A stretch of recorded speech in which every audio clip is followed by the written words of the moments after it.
Di lembah sempit bernama Mina, jutaan umat Islam hadir dengan satu tujuan untuk melontar.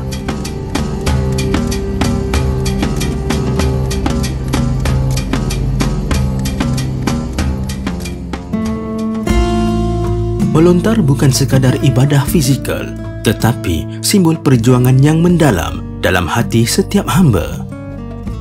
3 jamrah itu ialah Jamrah Ula, Jamrah Wusta dan Jamrah Aqabah.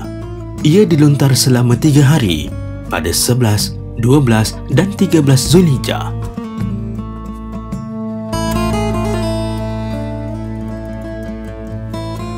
Jemaah melontar batu kecil di setiap tiang, satu persatu. Di sinilah syaitan cuba mengganggu Nabi Ibrahim alaihi salam sebanyak 3 kali ketika baginda ingin melaksanakan perintah Allah.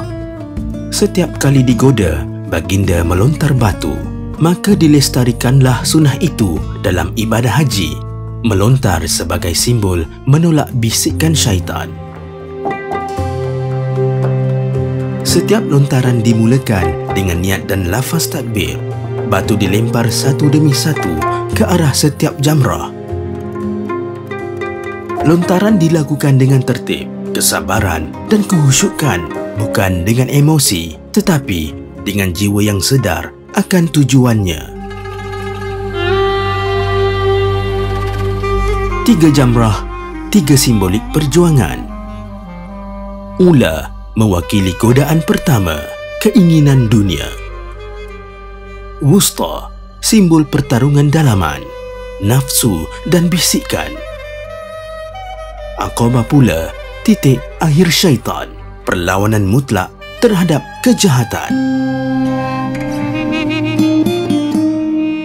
Dengan setiap lontaran, kita berjanji untuk terus melawan hawa nafsu dan godaan syaitan dalam kehidupan harian.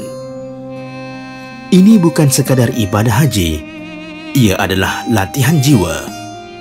Lontaran ini dengan hati, lontaran ini dengan iman. Selesai melontar 3 jamrah, jemaah haji kembali semula ke Mekah untuk melengkapkan baki rukun haji, iaitu tawaf ifadah dan sa'i haji.